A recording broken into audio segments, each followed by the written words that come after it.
Hi, nine, nine, nine, nine, nine, nine, nine, nine, nine, na, na, na, na, na, na, na, na, nine. Hi, na, na, na, na, na, nine, nine, nine, nine, na, na, na, na, na, na, na, na, nine. Hit it, nine, nine. Hi, hi, hi, hi, hi, did it, I. Hit it, I, nine, nine, nine, nine, did it, I. Hit it, nine, nine, nine, nine, na, na, na, na, na, nine. Yeah, na na na na na nine nine nine nine na na na nine na na na nine. Hi na na na na na nine nine nine nine na na na nine nine nine nine nine nine nine. Hitty nine nine, hitty nine nine nine nine nine nine, hitty nine nine nine nine nine nine nine. Hi nine nine nine nine nine nine nine nine nine nine. Shalom, shalom, beautiful friends. It's great to see you. Today's class is going to be in honor or in memory of my dear friend, Barbara Mark Dreyfus, who was a regular attendee at VBM classes and passed away last week. And she was a delightful person who loved to laugh and say kind things and learn. And I don't want her memory to be forgotten. And it won't be, indeed, because she was one of our life and legacy givers who's going to continue to, whose donation is going to continue to sustain VBM in the years to come. And so, anyways, today is in her memory. And today is session 45 on the topic, the psychology of humor. And so now I'm going to tell you a few bad jokes. I'm going to tell you a few bad jokes so that we can unpack the nature of the joke. Okay. So, two rabbis argue late into the night about the existence of God, and using strong arguments from the text, end up indisputably disproving God's existence. The next day, one rabbi was surprised to see the other walking into shul for morning services. I thought we agreed there's no God, he said. Yes, but what does that have to do with it? Replied the other. Okay, so think about that one. What is the nature of that kind of joke? Because we have a few jokes like that. Why people go to shul, why people don't go to shul. Okay, now this one is probably one of the most famous. You've heard the short version of it. Okay, you've heard the short version of this joke, but you probably haven't heard the longer version of it. A man is rescued from a desert island after 20 years. The news media, amazed at his survival, asked him to show them his home. How did you survive? How did you stay sane? They ask him as he shows them around the island. I had my faith. My faith as a Jew kept me strong. Come. He leads them to a small area where there's an opulent temple made entirely from palm fronds, coconut shells, and woven grass. The news cameras take pictures of everything, even a Torah made from banana leaves and written with octopus ink. This took me 5 years to complete, he said. Amazing. And what did you do for the other 15 years? Come with me. He leads them around to the other side of the island.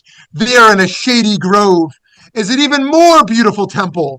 This one took me 12 years to complete. But sir, asked the reporter, why did you build 2 temples?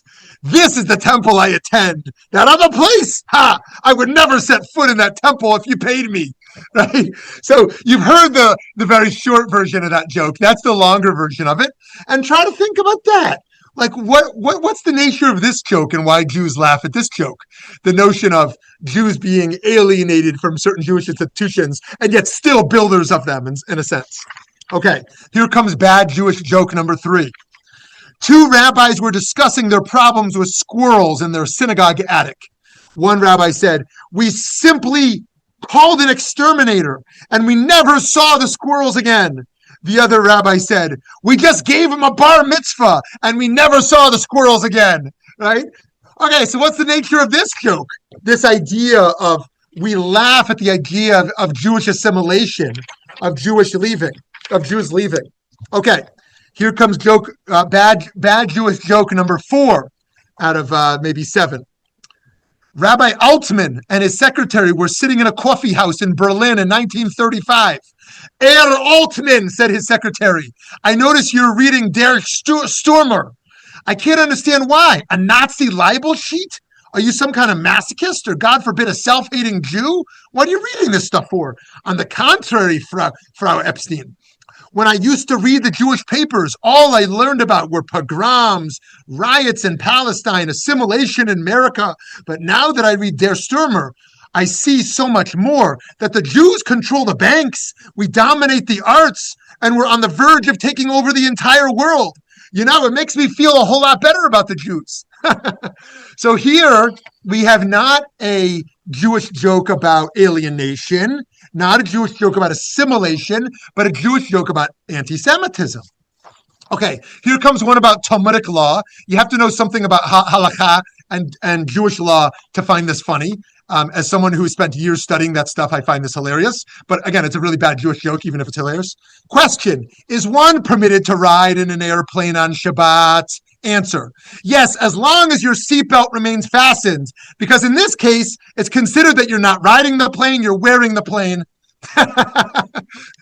So, you can imagine a whole Jewish legal pill pool that says, are you carrying something or are you wearing it? So you're not riding the plane, you're wearing the plane. Okay. Here's one about denominations, which is a little bit offensive to everyone, but we have lots of Jewish jokes about denominations as well. No offense, no matter what denomination you love or hate. At an Orthodox wedding, the bride's mother is pregnant. At a conservative wedding, the bride is pregnant. At a Reform wedding, the rabbi's pregnant. And at a Reconstructionist wedding, the rabbi and her wife are both pregnant. Right? So this is actually outdated because the LGBTQ stuff advanced really quickly. But 20 years ago, when that was kind of new, and the norms are different, that was appreciated a little more. Okay, here's the last one. And if you've ever been in an Israeli bomb shelter, you'll find this more disturbing and funny, maybe. An elderly man refused to leave for the air raid shelter, the bomb shelter, until he could find his dentures. His wife yells at him, "What do you think they're dropping, sandwiches?" So it's a terrible joke. Again, it's a terrible joke. But if you live in anti-Semitism, if you live in Israeli bomb shelters, you start to create jokes about the situation. So I want to explore a little bit the psychology of humor with you today. Let's start with a little poll question, and then we'll jump into some of the ideas. What makes you laugh the most? Bloopers, people falling and messing up, mockery of people you dislike, surprises, relatable truths, exaggeration or absurdity, or word plays, puns, and wit. If you choose word plays, you're not my friend anymore. Just kidding. Just kidding. You can still be a funny person if you think word plays are the funniest thing in the world. But actually, it's the main joke I give to my kids, and they roll their eyes. Terrible, terrible word plays. Okay, so what makes you laugh the most? Which of these categories would you pick? 3, 2, 1, blast off. Okay, let's see our results. Okay, nobody here says bloopers. My mother loved bloopers. She would just watch these bloopers of people falling and just crack up. I don't. Mockery, people you dislike. Okay, good. I'm here with a lot of tzaddikim. Apparently, the people you hate when bad things happen to them, that doesn't make you laugh. I'm glad to hear it. I'll assume you've never done that. 10% of you say surprises. Okay, interesting. 50% say relatable truths. Okay, that's interesting. Something that feels so true.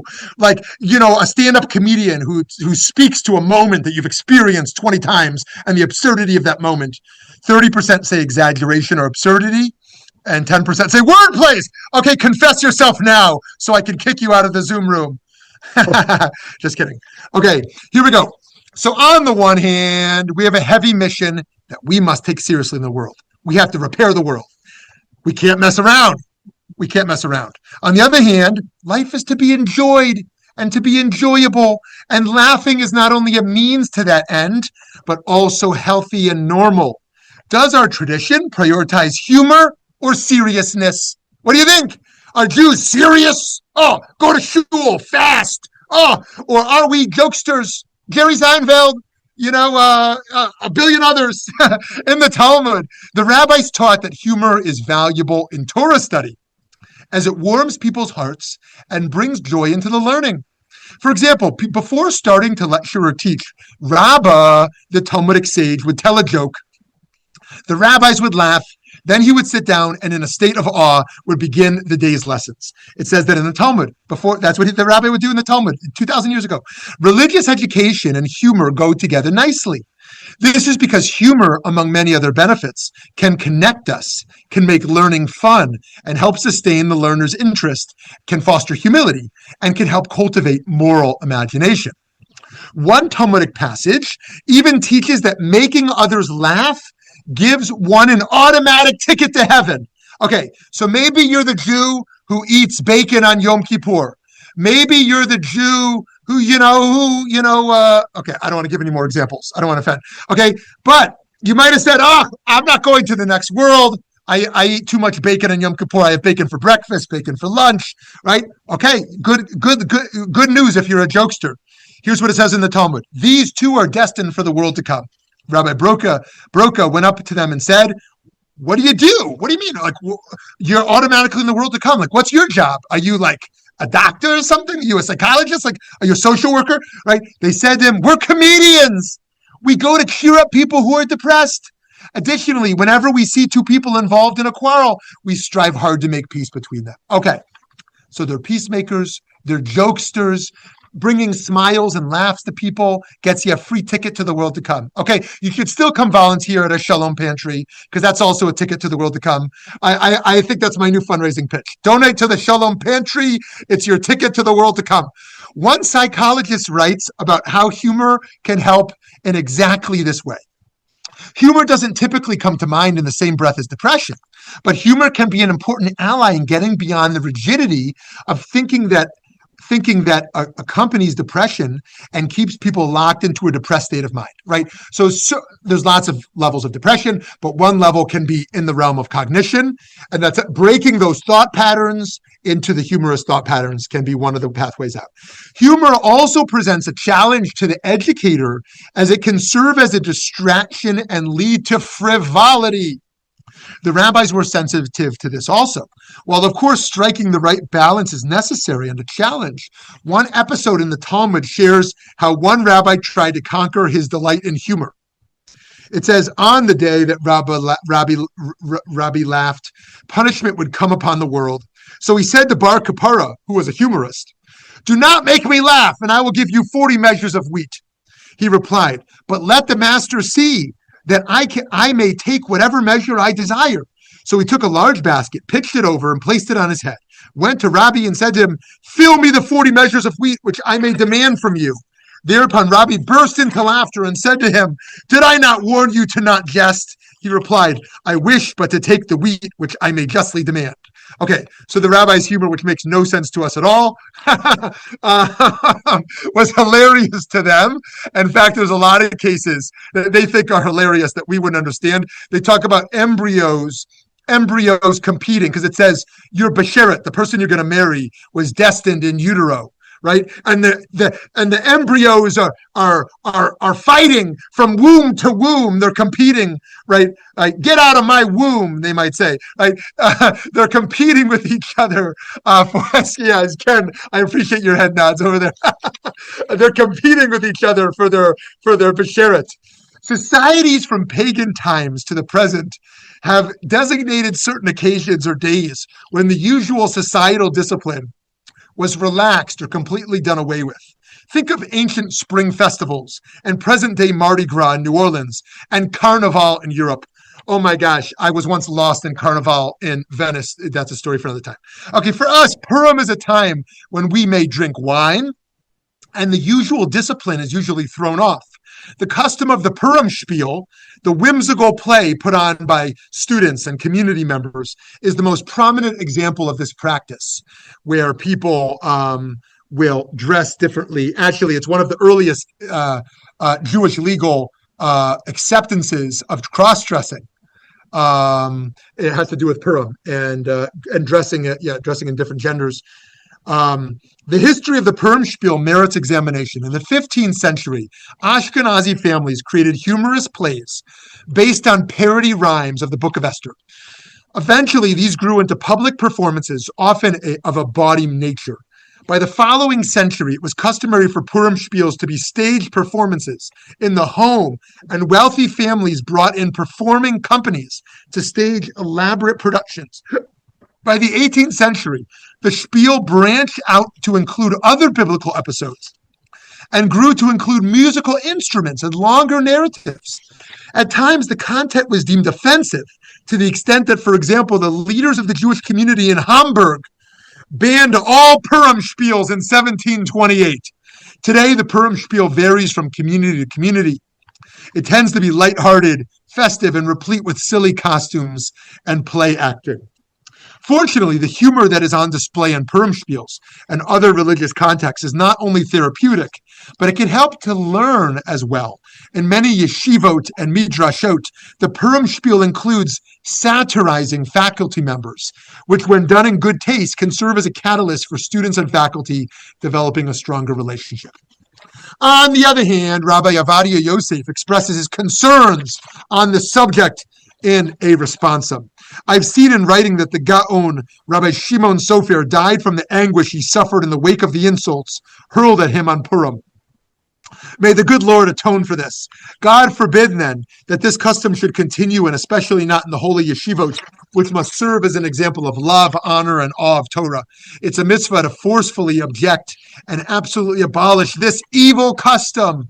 The word minhag, custom, being a transmutation of the word Gehenna. Wow. That's that if you flip minhag, it turns into hell. Of course, leitzanut, frivolity, mockery, lashon hara, hateful speech, and insensitivity are not the goals, nor are they acceptable outcomes of humor in religious life and in education. I recall Purim spiels that went overboard in roasting educators at a certain yeshiva I was at. Clearly, some of the rabbis felt hurt by what the students considered to be holiday jokes. Some who witnessed this banned Purim spiels. Studies over the past 15 years, however, have yielded interesting data on the positive role of humor in learning. Students in a statistics course retained more knowledge when the lectures included humorous material that related to the course material. Students were more likely to log into an introductory psychology course when they had a professor who made self-deprecating jokes and included cartoons and other topical material in lectures. A 1999 study demonstrated that students perceived instructors who injected humor in the class as being more intelligent and concerned with students than instructors who did not. Lastly, laughter, which reduces stress hormones such as cortisol, it can even be used to lighten the atmosphere in a classroom during a test and can improve students' performances on those tests. While concerned educators will rightly point out that humor should not take over in a class setting because students will consider everything to be a joke and there will be little learning, these studies show that humor is nevertheless helpful in many situations. Many jokes enter a gray area. While a joke may appear innocent and playful, it can leave a lasting scar on a person as well. My teacher, Rabbi Avi Weiss, told me that he committed to not telling jokes in sermons anymore, only self-deprecating ones, after he offended a congregant from what he thought was an innocent, loving, and playful joke. He publicly offended them. We must be so careful with our behavior and words and tremble with awe, yet at the same time, we should strive to be humble and not take ourselves so seriously that we cannot laugh and play a little bit. After all, as we mentioned above, such gentle behavior can bring joy and healing to others. My old friend, Dr. Carl Hammerschlag of blessed memory, who lived here in Phoenix and was a psychiatrist, used to travel to conflict zones as a psychiatrist, dressed as a clown with Patch Adams. Of course, Patch Adams is more famous from the movie with Robin Williams, but my friend Carl Hammerschlag would travel with Patch Adams because he knew that laughter was a crucial part of healing from trauma. One psychologist on the different ways humor can be used wrote, affiliative humor makes other people laugh and brings people together. When sharing funny situations, which many people could relate to, we created a mutual understanding and empathy that highlighted the ridiculousness when we found ourselves trying to survive the restrictions. Self-enhancing humor is a coping strategy we use when we face adversity or stress. This type of humor is about finding amusement in the challenging situations we experience. It is seeing the funny side of our suffering and having the guts to laugh about it. It's a different type of humor from self-deprecating humor, associated with ridiculing others, ourselves, and speaking ill of our abilities, behaviors, and attitudes. While displaying self-enhancing humor is associated with higher levels of well-being, the jury is out on self-deprecating humor. In some cases, self-deprecating humor can be good for us. Thus, displaying this type of humor can be helpful in building alliances and feeling closer to others. At the same time, when it's overused or when we start to believe the self-deprecating things we say, it may adversely affect our health and well-being. Thus, we need to be cautious when using it. She writes, researchers believe that any form of aggressive humor that includes sarcasm and manipulation of others is bad for the objects of the humorous remarks and the speakers themselves.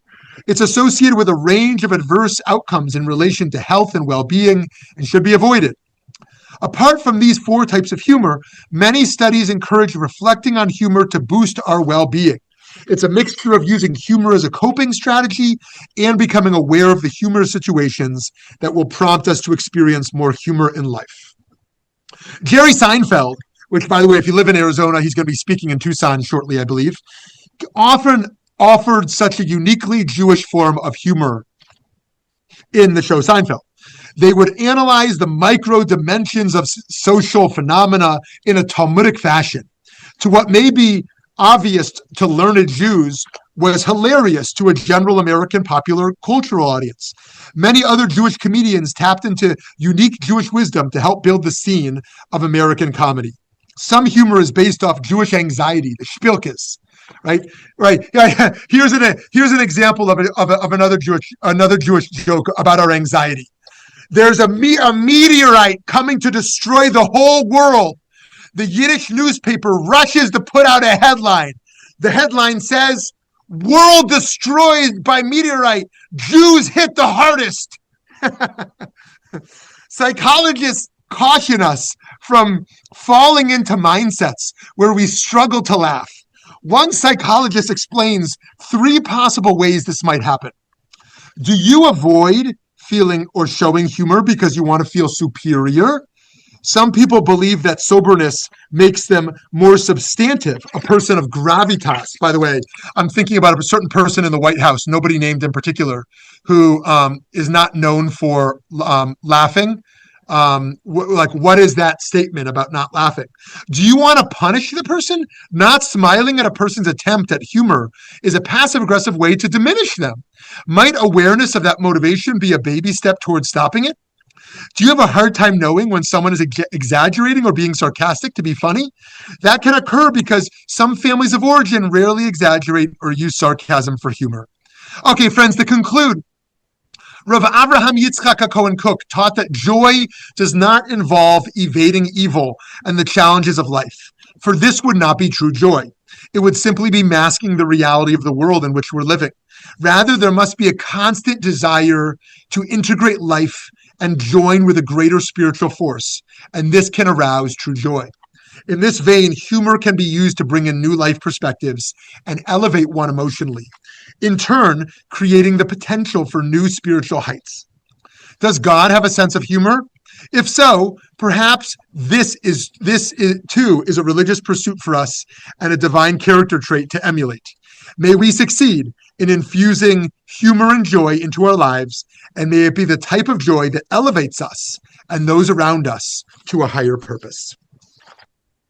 Okay, my dear friends, I'm going to invite you to share comments, to share questions, or to share a joke that will enable us to reflect on why it's funny or not funny, right? For us to think about what is it in Jewish jokes or jokes in general that awaken something and connect us. Okay, is owner my friend Steve Shobin? Because he is unmuted, and if it is, maybe he'll speak. No, I'm more listening and trying to balance an emergency in my HOA. So okay, sorry about that. Okay, but the humor is very good to get through this situation. Okay, good. I think good. My comment is humor. No, if someone chimes in, I'll go with my humor gets us through stress. And we have to understand that there can be humor. I love the one about the squirrels, by the way, about gave them a bar mitzvah so they never showed up again. But I think we have to self-deprecating humor. We have to look at ourselves through the lens of humor and realize we're not as serious as we think we are. We're not as pompous as we think we are. Yeah, good, love it. And of course, appropriately, if you were, I'm probably not a house of mourning, but maybe visiting someone who's ill who could use a little uplifting if it feels appropriate. Thinking about a joke or two to offer. And I'm sorry that you're dealing with your HOA. That does feel like a humor class is a perfect thing to engage with while you're dealing with your HOA. But, there's lots of humor connected to the Torah readings. So, for example, here's one I learned from my Uncle Bob based on the Parsha of last week. The Parsha last week, of course, was Genesis, Bereshit. And they said, why was woman cursed to go through childbirth, right? The pain of childbirth. And the answer is, so that women could empathize, could understand what it's like when men have a cold. Right. Of course, tapping into that is the sense that men are a little bit weak, women are a little bit tougher. So Eve will need to empathize with Adam's cold, so she's going to go through childbirth. Okay, can I say one more? Yes. Can I just say one Matthew. more thing? You made a reference to humor when you're with someone in terms of illness. Yeah. Last week we were at the hospital for 8 hours when a friend's husband was going through surgery. And there was humor and jokes being told about she and her husband by the people there to get her to smile instead of being depressed for an 8-hour surgery. And it wasn't, his brother was there, and he said afterwards, I really tried to tell jokes about them to get her through it. They're very sensitive, but yeah. Thank you. Love it. Okay, Janie Heydrich, and then Eileen. First, I want to respond to Steve. My father and my brother were both doctors, and they said that a really important part of healing and getting better was humor. So they used it a lot. But one of my favorite jokes is from Nasruddin, who was a Sufi, and he was under a lamppost on his hands and knees, just scrubbing around. And one of his students came along and said, Master, what are you doing? And Nasruddin said, I'm looking for my keys. And so the student said, oh, well, I'll help you. So they were both down on their hands and knees looking under the lamppost for these keys. And several other students came along and said, what are you doing? And Nasruddin said, I'm looking for my keys. And so they were all, this whole bunch of people were looking around under the light for the keys. And then finally, one of the students said, are you sure you dropped your keys here? And Nasruddin said, no, but the light's better. And I thought that it opens your mind to so many things about, people and what we think. And so I love that. Love that. Thank you, Janie. That's great. Love that. Okay. Hi, Eileen. Hi. I actually took a class in Jewish humor that was offered from, I think, one of the reform organizations, and we had a textbook of Jewish humor, different comedians. And I thought that was a great class. Didn't have to study and got to laugh. The other thing is laughter is important for changing state. And let me define state. This is an NLP, neuro-linguistic programming term, in that we go through life in various states. And if you're depressed, your physiology is such that there's no smile. And one of the ways to change and improve is if you smile and laugh at nothing for 2 minutes, your state improves. Reason is because these muscles are telling your brain something good and happy is happening. I mean, we're fooling ourselves, but I'd rather smile and laugh than be crying. I love it. In that spirit, I'll tell you another joke now. Good. Because a lot of our jokes are about Jewish mothers. Some of them are about husband and wife dynamics, and some of them are about aging, jokes about aging. So this is a combination of aging and husband-wife dynamics. A man in his late 70s suspects his wife is going deaf, so he decides to test her hearing. He stands on the opposite side of the living room from her and asks, "Can you hear me?" No answer. He moves halfway across the room towards her and asks, "Can you hear me now?" No answer. He moves and stands right beside her and says, "Can you hear me now?" She replies, "For the third time, yes." Love it. Love that one. Okay, very good. Okay, over to my friend Gary. Thank you, Eileen. Good morning, everyone. Nice to see you all again. I was depressed. I didn't see anybody for a month. Anyway, I'm not one to tell jokes per se, but I have this very dry sense of humor that everybody who knows me, kind of, even my wife says, "Okay, enough." But the point I wanted to bring up is what one thinks is humorous may not be with others, especially culturally. I don't know if anyone ever went to see the Book of Mormon. I thought it was one of the most hilarious musicals I've ever seen. And I work with Mormon colleagues, and they were very insulted by the whole idea, and would say, "I would never go see that." And my response was, Jews have been telling jokes about themselves for thousands of years. I mean, why can you not laugh at yourself? But they were very offended by it. And our son and daughter-in-law who went to see it, a bunch of years ago, came back, and they didn't think it was funny either. They thought it was very insulting, especially like the Jews wrote the play, who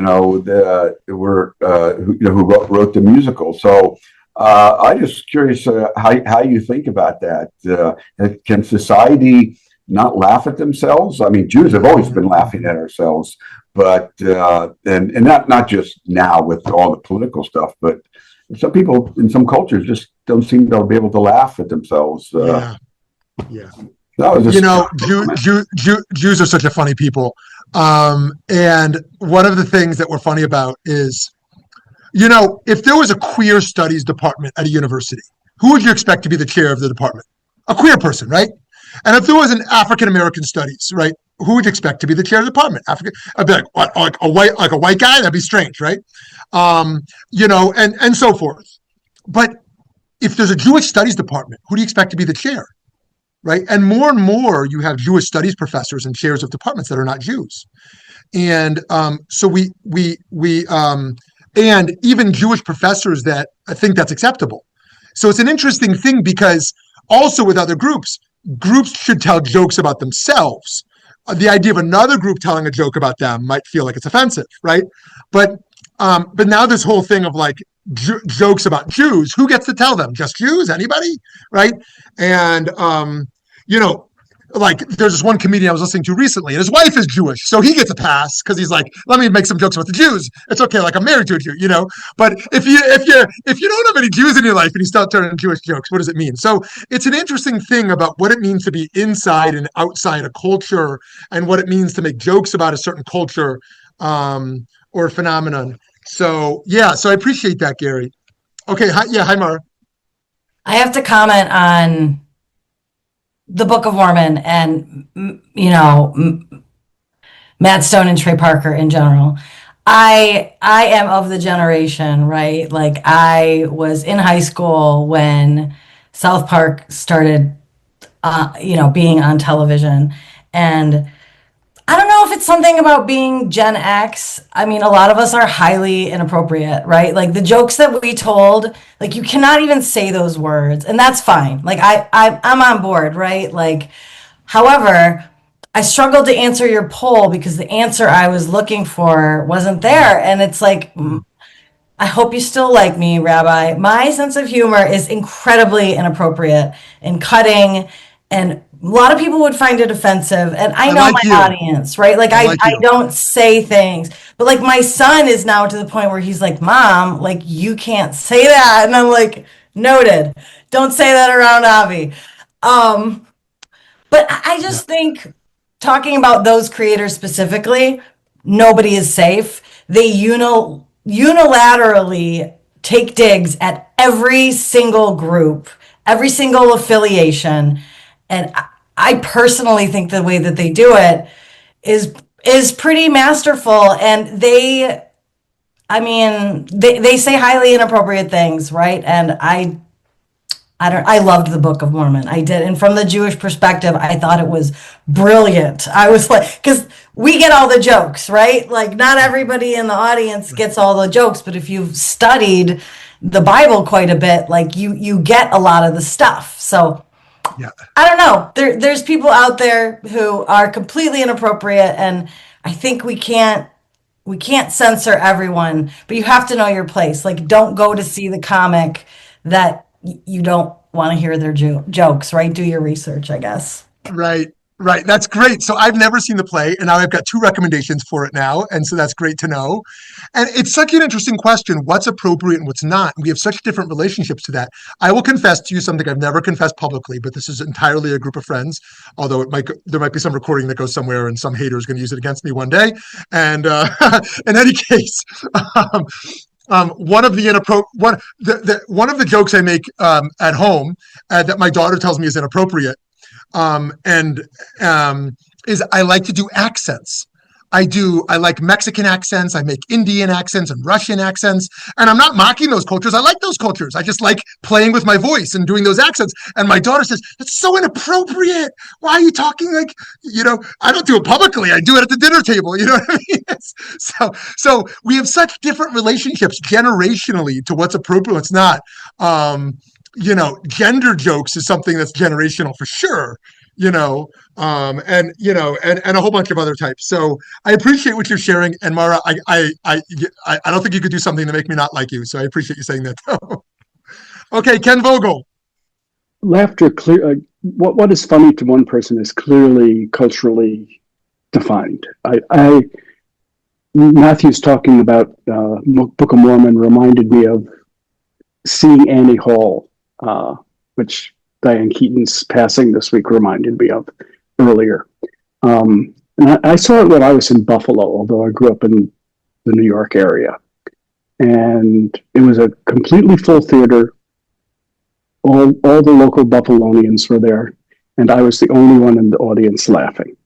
I mean, everyone else tittered on occasion, and I guffawed through the entire movie because culturally, I understood where Woody Allen was coming from, having grown up in New York in a Jewish household, and all these people who were Catholic in Buffalo did not get anything that was funny in Annie Hall. I mean, it just was not funny to them because they didn't get any of the references. It's sort of like the Talmudic jokes you told before. If you know nothing about Judaism, it makes just no sense and it's not funny. So clearly, what's funny depends greatly on one's cultural background and how one says that. And I think there is something. I mean, I do think Jews are overrepresented among comics, and I think that was traditionally true because of our cultural status of being on the way up, but not quite there. And that we were therefore able to make fun of where we were because we felt comfortable enough in how we were coming up. And so today you see a lot more Black comics who, luckily enough, tell jokes that I think are culturally relevant, and that we do find that you don't have to be black to find funny for the most part. So I think it's been very interesting. And as far as inappropriateness, clearly there are people who say they're telling jokes who aren't really telling jokes because they're just saying something mean in order to put somebody else down. And they say, "Can't you take a joke? I mean, don't you understand? I was just trying to be funny," when there's literally nothing funny about it at all. I mean, the most current example, I think, is the AI that our president put out about flying his jet over America and dumping, as New York Times put it, a brown liquid. But as the Huffington Post properly said, shit. So there's nothing funny about it. It wasn't meant to be funny. It was just an excuse by calling it funny to try and put people down.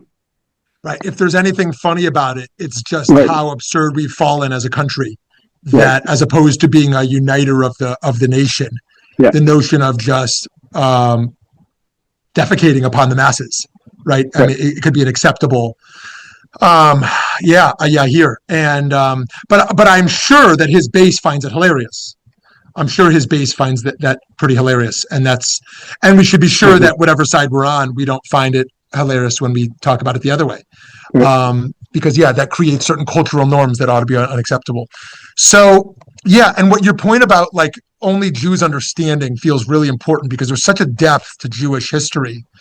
Like, here's two one-liners that, again, are not hilarious, but you have to be a Jew, I think, to understand.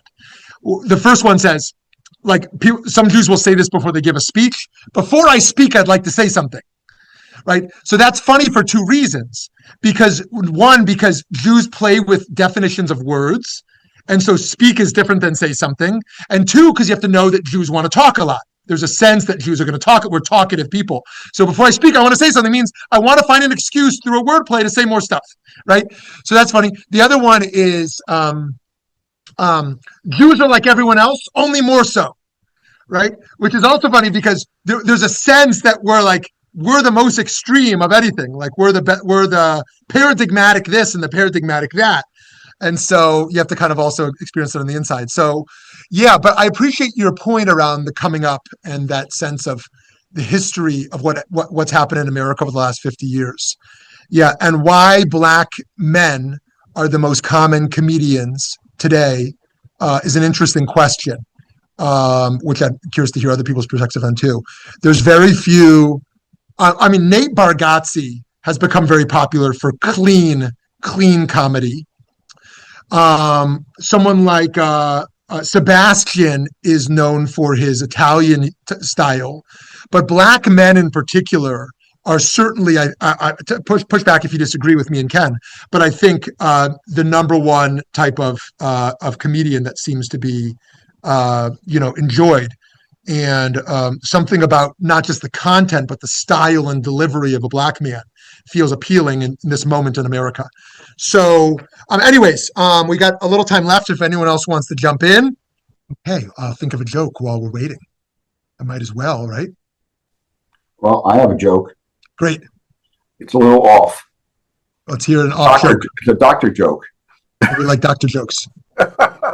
So Johnny comes in to see the doctor for a sore throat. So the doctor examines him and he says, "Yeah, you have a strep throat. I'm going to have to put you back on antibiotics.